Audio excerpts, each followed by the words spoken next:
Homilia diária. Terceiro domingo do Advento. Primeira leitura: Isaías capítulo 35, versículos 1 a 6a e versículo 10. Leitura do livro do profeta Isaías. Alegre-se a terra que era deserta e intransitável, exulte a solidão e floresça como um lírio. Germine e exulte de alegria e louvores. Foi-lhe dada a glória do Líbano, o esplendor do Carmelo e de Sarum. Seus habitantes verão a glória do Senhor, a majestade do nosso Deus. Fortalecei as mãos enfraquecidas e firmai os joelhos debilitados. Dizei às pessoas deprimidas: criai ânimo, não tenhais medo. Vede, é vosso Deus, é a vingança que vem, é a recompensa de Deus. É Ele que vem para vos salvar. Então se abrirão os olhos dos cegos e se descerrarão os ouvidos dos surdos. O coxo saltará como um cervo, e se desatará a língua dos mudos. Os que o Senhor salvou voltarão para casa. Eles virão a Sião cantando louvores, com infinita alegria brilhando em seus rostos. Cheios de gozo e contentamento, não mais conhecerão a dor e o pranto. Palavra do Senhor. Graças a Deus.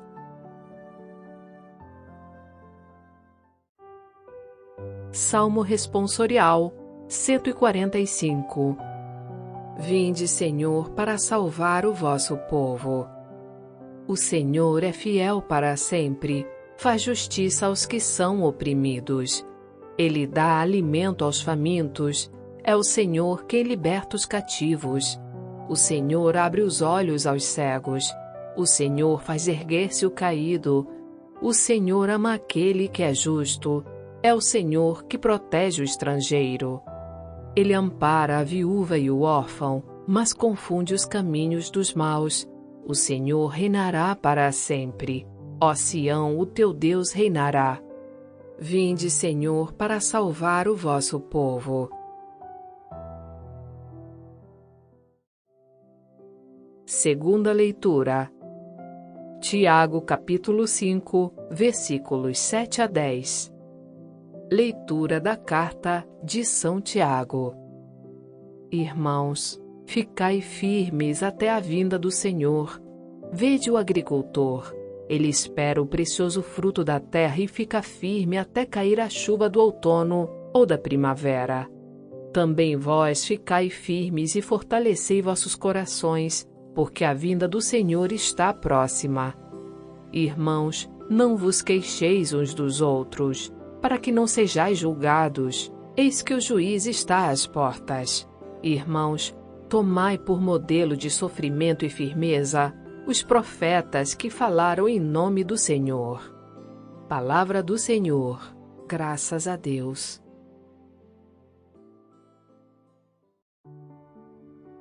Evangelho. Mateus capítulo 11, versículos 2 a 11. Proclamação do Evangelho de Jesus Cristo, segundo Mateus. Naquele tempo, João estava na prisão. Quando ouviu falar das obras de Cristo, enviou-lhe alguns discípulos para lhe perguntarem: És tu aquele que há de vir, ou devemos esperar um outro? Jesus respondeu-lhes: Ide contar a João o que estáis ouvindo e vendo. Os cegos recuperam a vista, os paralíticos andam, os leprosos são curados, os surdos ouvem. Os mortos ressuscitam e os pobres são evangelizados. Feliz aquele que não se escandaliza por causa de mim. Os discípulos de João partiram e Jesus começou a falar às multidões sobre João. O que fostes ver no deserto? Um caniço agitado pelo vento? O que fostes ver? Um homem vestido com roupas finas? Mas os que vestem roupas finas estão nos palácios dos reis. Então o que fostes ver? Um profeta? Sim, eu vos afirmo, e alguém que é mais do que profeta. É dele que está escrito: Eis que envio o meu mensageiro à tua frente. Ele vai preparar o teu caminho diante de ti. Em verdade vos digo, de todos os homens que já nasceram, nenhum é maior do que João Batista. No entanto, o menor no reino dos céus é maior do que ele. Palavra da salvação. Glória a vós, Senhor.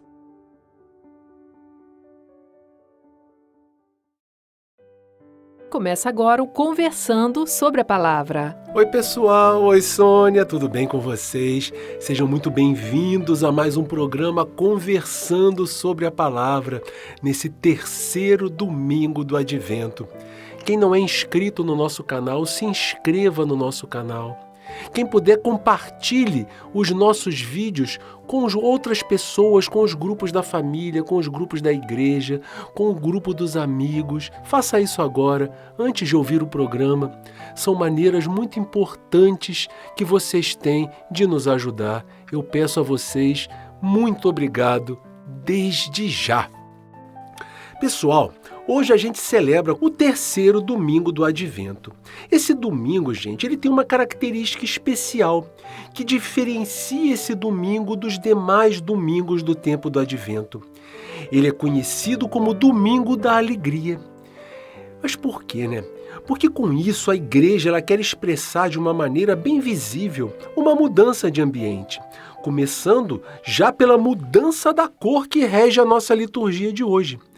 Essa cor, ela costuma ser no tempo do Advento uma cor roxa, que é uma cor mais fechada. Mas nesse dia, nesse domingo da alegria, a gente faz a substituição dessa cor pelo rosa. O rosa é uma cor mais leve, é uma cor mais alegre. Em algumas igrejas é muito comum que o rosa tome conta até de vários detalhes em volta do altar, ao invés dele ficar limitado apenas à cor dos paramentos que são utilizados pelo sacerdote. Até a vela que é acesa na celebração de hoje, ela também pode ser de uma tonalidade mais puxada para o rosa, dando um sinal para a comunidade de que uma grande alegria já começa a tomar conta do ambiente. Toda essa preparação é uma maneira da nossa igreja transmitir de uma maneira simbólica uma mensagem de consolação, uma mensagem de alegria que vem anunciar para todos a chegada do Salvador prometido por Deus e anunciado pelos profetas, que já está bem próxima de nós. E para deixar mais marcada essa característica do terceiro domingo do Advento, a antífona da missa dessa celebração, e para quem não sabe, antífona é aquela frase que é falada logo no início da celebração, que normalmente ela tem como intenção fazer um resumo da temática, do sentido que vai ter aquela celebração. Então, gente, a antífona da missa desse terceiro domingo do Advento, ela diz o seguinte, preste atenção: alegrai-vos sempre no Senhor. De novo eu vos digo, alegrai-vos, o Senhor está perto. Essa frase ela é retirada da carta de São Paulo aos Filipenses. E apenas para a gente poder conhecer melhor ainda a liturgia da nossa igreja, existem 2 domingos do ano litúrgico onde é utilizada a cor rosa. Vocês sabem quais são? O primeiro, é claro, é esse de hoje, o terceiro domingo do Advento. E o outro é o 4º domingo da Quaresma, porque na Quaresma também a gente usa a cor roxa, mas no 4º domingo a gente também usa o rosa. Nessas 2 celebrações, o significado é sempre muito bonito, porque nos mostra que mesmo no meio de uma espera, porque a Quaresma também é um tempo de espera, mesmo no tempo da espera, as pessoas devem se recordar de que a alegria está próxima. Tanto a alegria da Páscoa, na espera da Quaresma, quanto a alegria do Natal, na espera do Advento. Vejam, pessoal, como a liturgia da nossa igreja ela é tão rica, ela é tão cheia de simbolismos que muitas vezes passam despercebidos pela gente. É muito importante a gente conhecer a nossa igreja a fundo. Gente, na primeira leitura de hoje, nós vemos um trecho retirado do livro do profeta Isaías. Nesse trecho, a gente vê o anúncio da chegada de Deus, que dará nova vida, que vai libertar e conduzir seu povo numa realidade de alegria e numa realidade festiva. Os capítulos 34 e 35 do livro do profeta Isaías, eles são conhecidos como o pequeno Apocalipse de Isaías. Nesses capítulos, gente, Isaías narra a transformação pela qual passará o deserto, um caminho através do qual vai passar o povo de Israel que já foi libertado em seu retorno do exílio.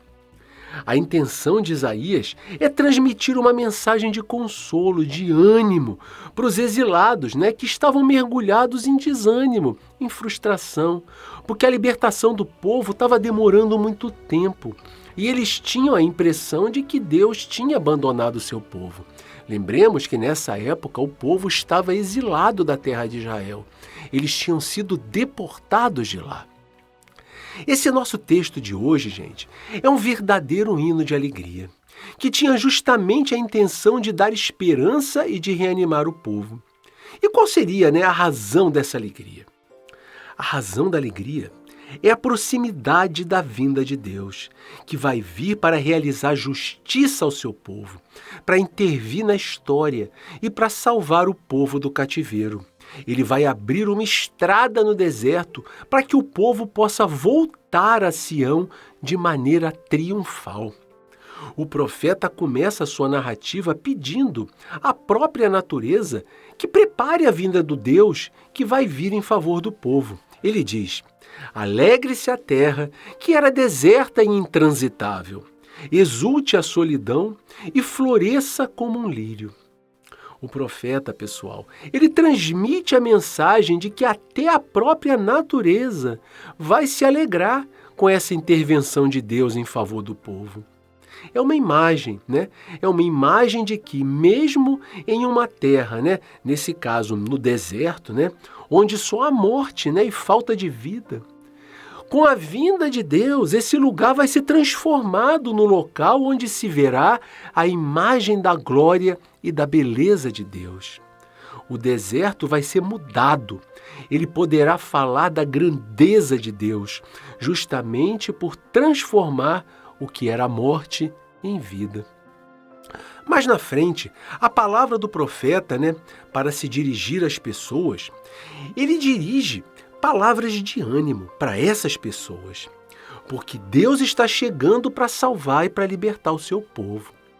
As pessoas, os exilados daquela época, eles devem se unir à natureza para celebrar essa alegria, essa vida nova, porque a libertação está nas portas.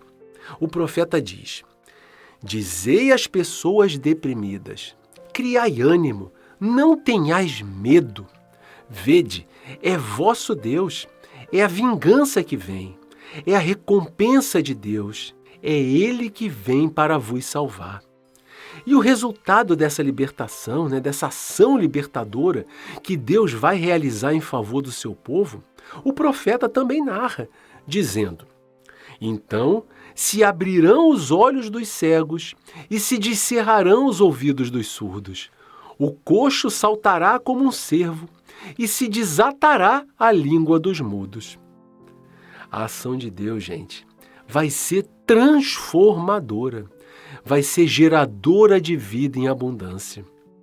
Pessoal, o Advento é um tempo em que nós anunciamos e, ao mesmo tempo, esperamos a intervenção salvadora de Deus.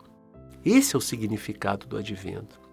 Mas essa intervenção, ela só vai ocorrer realmente nas nossas vidas se o nosso coração estiver disposto a receber Jesus. Jesus só vai intervir se nós estivermos dispostos a recebê-lo de braços abertos. Deus não é, gente, invasivo. Ele não nos força a nada. Ele não nos coage. Ele não obriga a nossa vida de maneira que nós aceitemos Ele à força. A gente voluntariamente precisa abrir o coração para acolher a sua proposta de salvação. E esse é o tempo mais propício para nós refletirmos a respeito dessa questão. Será que nós estamos nos preparando verdadeiramente para a chegada do Senhor?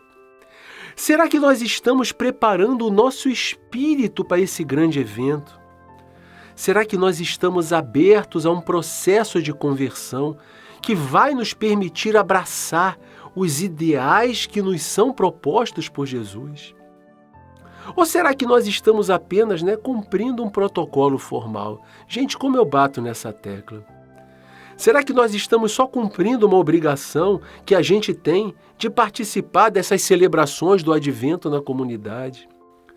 Será que nós apenas participamos dessas celebrações, mas nós não nos envolvemos verdadeiramente com um processo de conversão que precisa partir de dentro da gente, para que a gente possa mudar aquilo que atrapalha a nossa vida, aquilo que nos atrapalha a ter um relacionamento, um encontro verdadeiro com Jesus que está para chegar. Gente, nós não podemos separar a nossa vida da igreja da nossa vida diária. Será que nós estamos apenas preparando uma festa na nossa casa, com muita comida, muita bebida para a gente comemorar no dia 24, no dia 25 de dezembro? Gente, prestem bem atenção, eu não estou dizendo que fazer isso é errado. Muito pelo contrário, eu adoro comida de Natal. Eu adoro. Tem coisa que a gente espera o ano inteiro para comer, Eu nem sei por que a gente não faz essas coisas durante o ano para matar a vontade. A gente espera o Natal, É só no Natal que tem determinada coisa. E dividir por um lado é bom que seja assim, porque cria essa expectativa na gente. Mas as festas, elas não podem ser apenas de comida e de bebida.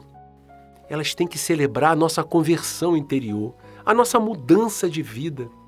Esse é o propósito do Advento, esse é o propósito do nascimento de Jesus. Jesus veio para transformar os nossos corações, para mudar a maneira como a gente enxerga a vida, para mudar a maneira como a gente enxerga os nossos irmãos. Esse é o objetivo da nossa religião. A nossa religião, ela precisa ser transformadora. Ela não pode ser uma religião de protocolos. Ela não pode ser uma religião apenas de rituais. Rezar, ir à missa, participar das celebrações, tudo isso, gente, é muito importante, é muito agregador. Isso nos une aos nossos irmãos, isso nos faz participantes da comunidade, nos faz membros ativos da igreja. Mas a nossa vida religiosa não pode se limitar a isso. Precisa haver uma transformação. Esse programa que você está ouvindo aqui hoje, ele precisa te tocar não só o coração, mas ele precisa te fazer refletir sobre como você vive a sua vida também fora da igreja. Como é que você vive a sua vida dentro da sua família? Como é que você se relaciona com os seus amigos, com as outras pessoas? Qual é o testemunho que a sua vida dá para os outros? Quem te olha, vê Jesus em você? Será que as pessoas enxergam que você realmente mudou de vida por causa da sua religião? Porque se elas enxergarem isso, isso vai atrair novas pessoas para a nossa igreja também. Mas se as pessoas veem em você apenas uma pessoa que é uma dentro da igreja e outra fora, a sua religião acaba sendo um contra-testemunho. Para que ela vai para lá? Não adianta nada, eu aqui fora sou melhor do que ela. Percebem? Que esse advento transforme a nossa vida, mas que ele transforme a nossa vida de verdade. Participemos das celebrações, rezemos, nos preparemos com dignidade para receber Jesus, mas que isso não se limite apenas a uma mera formalidade. A nossa segunda leitura de hoje, ela nos mostra um trecho retirado da carta de São Tiago. Pessoal, a tradição identifica esse Tiago como um dos apóstolos que é mencionado nos evangelhos e que foi o líder da igreja de Jerusalém.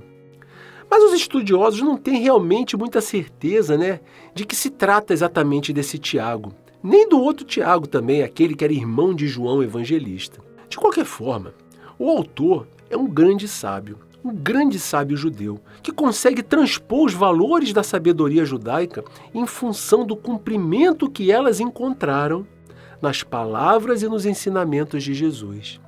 Essa carta ela foi enviada originalmente para as 12 tribos de Israel que viviam na diáspora. E para quem não sabe também, né, é bom sempre a gente explicar, diáspora foi um afastamento forçado que os judeus tiveram da sua terra natal, em razão principalmente de ataques e de perseguições dos povos inimigos. Isso fez com que muitos ficassem espalhados por várias partes do mundo. É para esses irmãos que esse autor dirige originalmente a sua carta. O trecho que a gente leu hoje, ele pertence à terceira parte da carta, onde o autor apresenta dicas concretas, para que as pessoas possam viver uma vida cristã realmente verdadeira. Mais uma vez, na liturgia de hoje, a gente vê a temática girando em torno da iminência da vinda do Senhor, da iminência da vinda de Deus. O autor do texto ele se utiliza do exemplo do agricultor, que mesmo depois de ter feito o seu trabalho de maneira paciente e com muita esperança, ele aguarda que a chuva regue a terra e que a terra produza os frutos através das sementes que ele plantou. Dessa maneira, com esse exemplo, Tiago dirige as pessoas para que tenham paciência e também esperança em relação à vinda do Senhor. Ele instrui as pessoas que vivem numa situação de exploração e de injustiça, para que elas não fiquem sempre murmurando, reclamando uns contra os outros em virtude dos seus problemas. Mas ele diz para elas confiarem na intervenção de Deus, que virá para libertar. O autor ele diz: irmãos, não vos queixeis uns dos outros, para que não sejais julgados. Gente, nós não devemos aqui entender essas palavras de Tiago no sentido de querer levar as pessoas a cruzar os braços, a desistir de lutar, a viver num conformismo, a não lutar por um mundo mais justo. Não é isso. Nós devemos interpretar isso como uma exortação para que as pessoas depositem a sua confiança em Deus e não assumam as mesmas atitudes que são utilizadas pelos seus opressores, que muitas vezes envolviam atitudes mesmo de violência e de morte. Elas não têm que agir da mesma maneira. Apenas para a gente tentar contextualizar esse texto nos dias de hoje, a gente vê que muitos, mas muitos dos nossos irmãos passam por situações de sofrimento, de injustiça, de medo, muitas vezes sendo privados da sua dignidade. Quem é que não percebe isso no nosso mundo de hoje? Tiago não aconselha essas pessoas a desistirem, a se entregarem ao sofrimento, a se conformarem com a indignidade. Mas ele quer encorajar as pessoas a depositar a sua confiança em Deus, lembrando para elas que Deus nunca as esquece nem abandona. As pessoas podem esquecer e abandonar umas às outras. Deus não. É legítimo que essas pessoas continuem lutando para que as suas situações sejam revertidas nessa vida. Claro que é legítimo isso, gente. Mas Tiago apenas lembra para elas que elas devem depositar a sua causa nas mãos do Senhor, que vai vir, e deixar seus corações e suas vidas serem guiados, por amor e não por ódio ou por um desejo de vingança. Elas não devem nutrir as suas vidas com sentimentos agressivos, com sentimentos vingativos, destrutivos.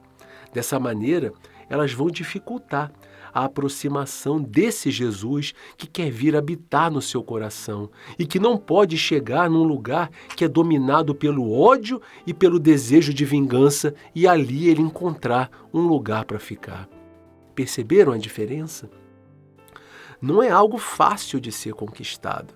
É algo que só podemos alcançar se nós colocarmos as nossas esperanças realmente nas mãos do Senhor, que pode transformar o nosso coração. Não é algo que a nossa mera humanidade seja capaz de alcançar ou de compreender assim de primeira. Não é. No Evangelho de hoje, Jesus recebe alguns enviados de João Batista, que estava na prisão por ordem do rei Herodes Antipas, porque tinha criticado a sua postura de tomar a sua cunhada como mulher. Os discípulos de João perguntaram para Jesus se ele era mesmo o Messias que estava por vir. João Batista, pessoal, ele esperava por um Messias radical, né? Um Messias que viesse realmente pôr fogo na terra. Nós falamos um pouco sobre isso na semana passada. Ele esperava um Messias que iria exterminar os pecadores da face da terra e que ia dar início ao juízo de Deus sobre esse mundo. Mas ao contrário do que João imaginava, Jesus foi justamente se aproximar dos pecadores, dos marginais, dos considerados impuros, e ele estendeu a mão para eles, mostrando o amor de Deus e oferecendo a todos indiscriminadamente a salvação. Dessa maneira, João e seus discípulos ficaram meio confusos, né? E foram perguntar diretamente para Jesus se ele era o Messias ou se eles tinham que esperar por outro. O nosso texto de hoje é dividido em duas partes. Na primeira, os discípulos de João interrogam Jesus e ouvem dele a resposta ao seu questionamento. E na segunda parte, Jesus fala abertamente para as pessoas sobre a pessoa de João Batista. Jesus tem plena consciência de que ele é o Messias. Tanto é assim que ele cita um conjunto de palavras do profeta Isaías que definiam muito bem, sob a visão dos profetas, quais seriam as ações do Messias quando ele fosse enviado ao povo. Ia dar vida aos mortos, ia abrir os ouvidos aos surdos, os olhos aos cegos, ia dar movimento aos coxos, ia anunciar a boa nova de Deus aos pobres.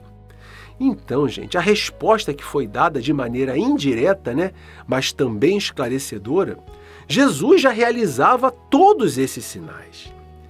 Então é por isso que ele era realmente o Messias profetizado que havia chegado. Esse foi o recado que Jesus passou para os discípulos de João Batista. As suas palavras e os seus gestos davam testemunho disso tudo. Já na segunda parte do Evangelho, Jesus fala sobre a pessoa de João Batista.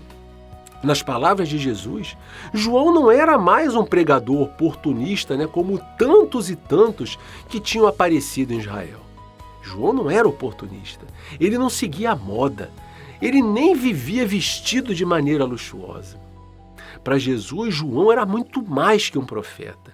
Ele era aquele que, segundo as Escrituras, ia ser o precursor do Messias.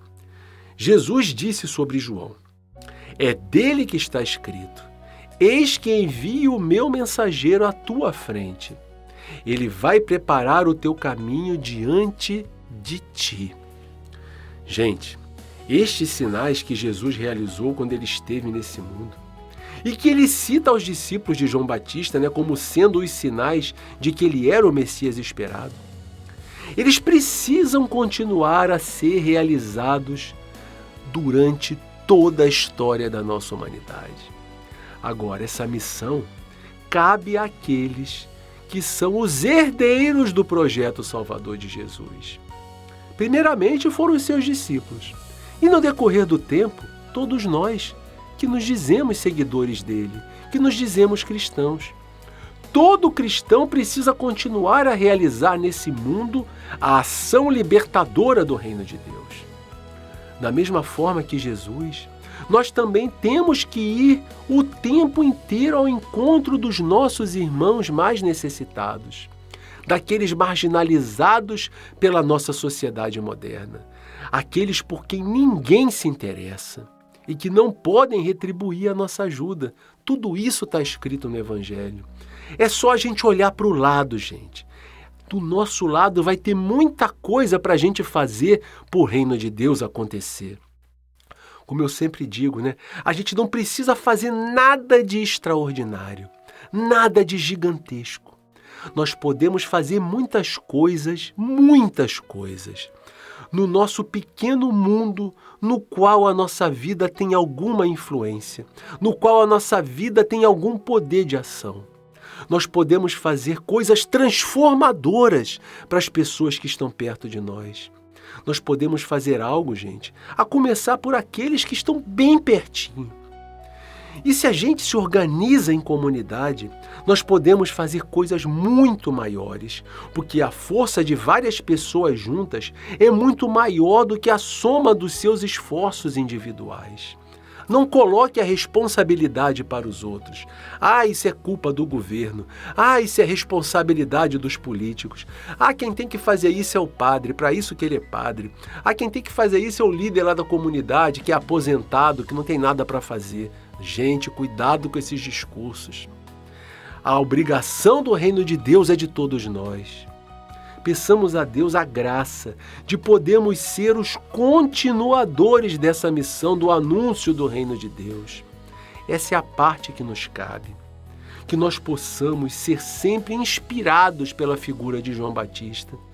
Que não deixemos a nossa fé, a nossa vida espiritual variar, de acordo com a moda, de acordo com a variação da opinião pública ou de acordo com os nossos próprios interesses em um determinado momento. Hoje está todo mundo fazendo isso, eu vou fazer também. Hoje isso é careta, eu vou deixar de fazer também. Agora a moda é aquela, eu vou passar a fazer aquilo. Hoje todo mundo está agindo daquela maneira, eu vou agir assim também. Gente, não! Hajamos de acordo com os ensinamentos de Jesus em qualquer tempo. Que possamos ser sempre os questionadores do nosso mundo. Que possamos ser, questionadores de nós mesmos. De vermos todo dia se o nosso testemunho de vida é sempre um testemunho honesto e condizente com o evangelho anunciado por Jesus. Sejamos avaliadores de nós mesmos e não avaliadores dos outros. Essa, é uma atitude de vigilância, de perseverança, de preparação. É assim que a gente se prepara para receber Jesus. Jesus não chega no dia 25 de dezembro. Isso é só um símbolo, gente. Jesus chega o tempo todo na nossa frente, através de um irmão, através de uma irmã, através de um parente, através de alguém que quer conversar com a gente, através de alguém que quer só o nosso sorriso, que quer a nossa atenção, que quer desabafar. Jesus chega perto de nós de inúmeras maneiras, mas tantas vezes a gente está tão ocupado, a gente está tão distraído com os nossos interesses, com as obrigações do nosso mundo, que Jesus passa batido pela gente e a gente não enxerga a sua presença. Que nós possamos, nesse advento, transformar o nosso olhar, o nosso coração, para que nós possamos enxergar Jesus todos os dias, para que possamos ver Ele chegando a nós, não somente no Natal, mas todos os dias da nossa vida. Sejamos abertos para ouvirmos os nossos irmãos e para procurarmos, junto com eles, descobrir o verdadeiro caminho que vai nos levar até Jesus. Muito obrigado a vocês que nos ouviram até agora. Quem não deixou o joinha, deixe. Quem não deixou um comentário, deixe. Quem puder, compartilhe o nosso trabalho, divulgue o Vox Católica. Muito obrigado, um grande abraço para cada um de vocês e até o nosso próximo programa. Tenha uma boa semana e que Deus abençoe a todos.